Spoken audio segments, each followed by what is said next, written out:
I'm Andrew Warnes. I'm a reader in American Studies at the School of English, the University of Leeds.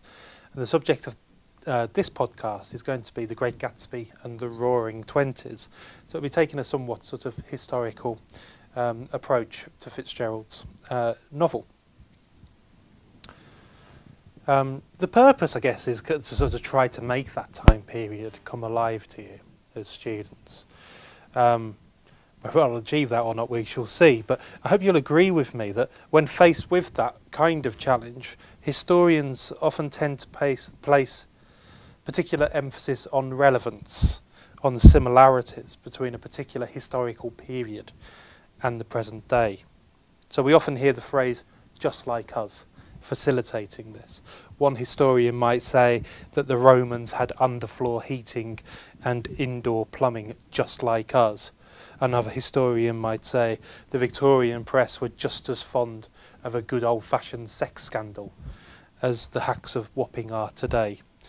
In these kinds of cases, and for obvious reasons, the identification of continuities between the past and the present appears the best way of introducing audiences to historical periods that might otherwise seem forbiddingly unfamiliar. The temptation to take exactly this approach to the Roaring Twenties is strong. On the face of it, there are many similarities that we can choose from. Indeed, when we consider many aspects of 1920s American life, that phrase, just like us, springs readily to mind.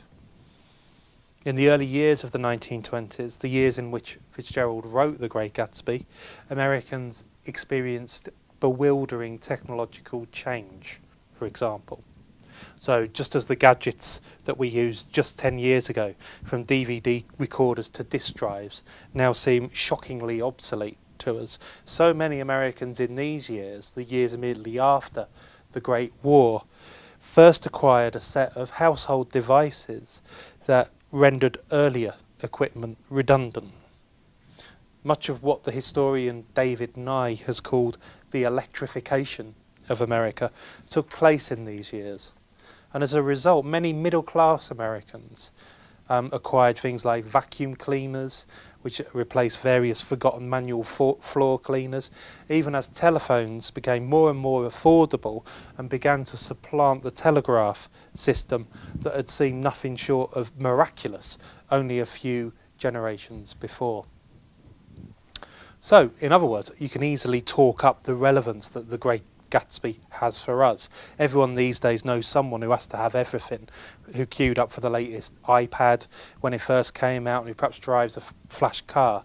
And in many ways, Gatsby is this sort of person for Nick Carraway. When Nick talks about Gatsby's gorgeous car, or reports that his house was so thoroughly illuminated that it looked like it was on fire. You're talking here about quite a recognisable and familiar character, someone who has it all and wants everyone to know. And unfortunately these days I think we all know someone who's a bit like that. Other parallels can be drawn. In occasional allusions, The Great Gatsby makes it apparent that, just like us, Americans in the Roaring Twenties were divided by their experiences of and their attitudes towards mass immigration. Tom Buchanan is one of literature's great simpletons. He's a sort of serious American reply to P.G. Wodehouse's Bertie Wooster. And at one point, Nick says of Tom that there is no confusion like the confusion of a simple mind. And immigration is definitely an issue that can bring him to this point. The Great Gatsby makes us see that Tom keeps banging on and on about the supremacy of white people, but he never seems to quite realise that he himself isn't exactly the sharpest knife in the drawer. So here too we find parallels with today, and Tom's way of talking as though, quote, he saw himself standing alone on the last barrier of civilization, end quote, might well make us think of some of the Little Englanders of our own time. Identifying parallels between 1920s America and Britain today, then, isn't too difficult. And I think that a lot of school and university teachers would agree that such an approach can work wonders when introducing students to new or unfamiliar areas. But I think that many would be quick to add that this approach carries certain dangers, and that it potentially reduces our understanding of the past to the slightly simplistic question of whether it was like or unlike the present day. Spotting similarities in this sense simplifies and can become a way of avoiding the radical difference and the radical complexity that is the proper stuff of historical investigation. So it is with the connections that I've already mentioned. Although The Great Gatsby's brief mentions of immigration do indeed resonate with the situation in Britain today, for example, it's important to add that the novel's portrayals of Jewish and black characters also reflect some of the racial stereotypes of the period. In the same way, to remark that the 1920s were like our own time, a period of dizzying, bewildering technological change, raises, I would say, as many questions as it answers. The constant nervousness that Fitzgerald inflicts upon all his characters, even on simple-minded Tom Buchanan, might seem to anticipate the restless and the frenetic pace of life and of technological change today. But it's important to recognise that in the 1920s, new technological devices were still being embraced as objects that might reduce workload, particularly domestic chores, and thus ease the pressure of life.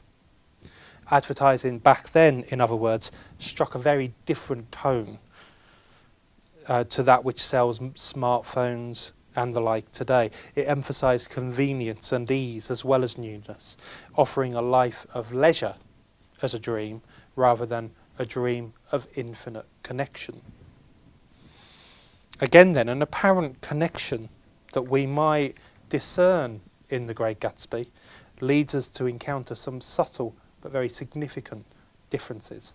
So I hope it's clear that the focus on parallels between past and present can be a useful way to approach unfamiliar historical periods, but that it works best as the opening step in a journey that then leads us from the familiar to the unfamiliar, that leads us right into the complexity of a completely different social scene. It's in just this spirit that I'd like to turn now to another area of commonality that I want to focus on for the rest of this podcast. Because it surely hasn't escaped our attention that I haven't even mentioned yet the most obvious resemblance we can find between Gatsby's setting and our own time period. Fitzgerald's novel is, after all, the story of millionaires, of the super rich, and if we were to transplant it to our own society, we'd surely have to set it in Canary Wharf, City of London, and we'd have to draw our cast from the very small circle of privileged men who now seem to run our country.